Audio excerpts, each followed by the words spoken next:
বিসমিল্লাহির রহমানির রহিম। আসসালামু আলাইকুম। এটা হলো কালবাউস মাছ দিয়ে টমেটো আলু বেগুনের ঝোল। আর এই আলু বেগুনের ঝোলটা আমি কী করে রান্না করলাম সম্পূর্ণ ভিডিওটা আপনাদের সাথে শেয়ার করব। না টেনে চলুন দেখি।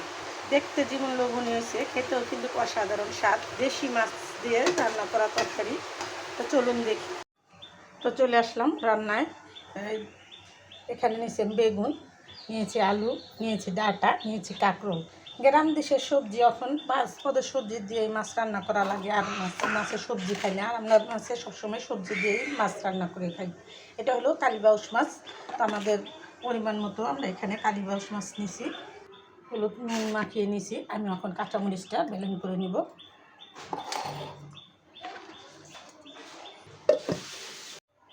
আমি সবসময় মাছ হালকা ভাজা দিয়ে রান্না করি। আমি এখন অল্প তেল দিয়ে মাছগুলো হালকা করে ভেজে নেব। আমি রান্নার সময় আপনাদের সবসময় সতর্কবাণী দিয়ে থাকি, চুলার আঁচ কমিয়ে রান্না করবেন, দুর্ঘটনায় এড়িয়ে চলবেন, বেঁচে যাবে হাজার হাজার জীবন, বেঁচে যাবে লাখ লাখ টাকা। আমার এই সতর্কবাণী আপনারা মেনে চলবেন। চুলা থেকে একটু দূরে সরে রান্না করবেন। আমি নিজে সচেতন যে আপনার মাছটা এখানে আমার ভাজা হয়ে গেছে, আমি নামিয়ে নিব। মাছগুলো নামিয়ে নিলাম। এখন আমি পেঁয়াজ কুচিটা দিয়ে দিব। আমি সবসময় হালকা মশলা দিয়ে রান্না করি। আর কাঁচামরিচের তরকারি, আমার তরকারির কালার আপনাকে কালারের মতো হবে না, লাল হবে না। আমি লাল মরিচটা দিই না। তো আমি সবসময় কাঁচামরিচ দিয়ে রান্না করি। আমার তরকারিটা একটু সবুজ সবুজ কালার থাকে। আমার এখানে কাঁচামরিচটা ব্লেন্ডার করে দিয়ে দিব। পরিমাণ মতো হলুদ। আর এটাতে আমি আর কোনো মশলাই দিব না। হলুদ আর মরিচ আর পেঁয়াজ দিয়ে এই তরকারিটা রান্না করব। আমার পেঁয়াজটা এখানে বেরেস্তা করা হয়ে গেছে। মশলাটা দিয়ে দিব, শুধু হলুদ আর মরিচ দিয়ে দেবো, সামান্য একটু পানি। এই মশলাটা আমি ভালো করে 5 মিনিট কষিয়ে নেব।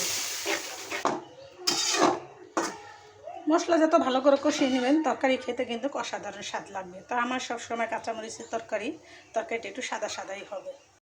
তো মশলাটা আমার এখানে কষানো হয়ে গেছে। আমি এখন ডাঁটাগুলো দিয়ে দিব, সবজিগুলো এক এক করে দিয়ে দেবো। কাঁকরোল দিয়ে দিলাম, কাঁকরোলগুলো দিয়ে দেবো, আলু। তরকারিগুলো আমি এখানে ভালো করে কষিয়ে নিব।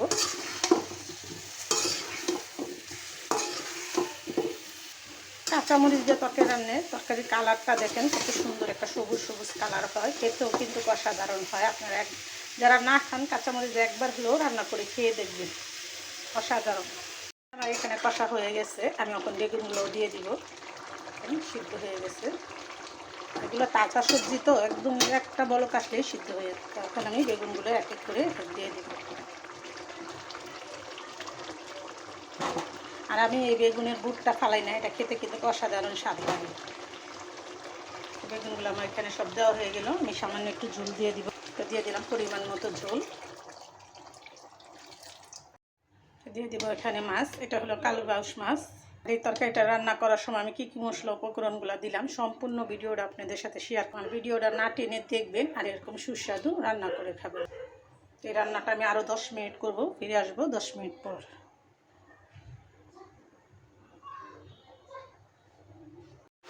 তো ফিরে আসলাম 10 মিনিট পর। দেখেন আমার রান্নাটা এটা কমপ্লিট।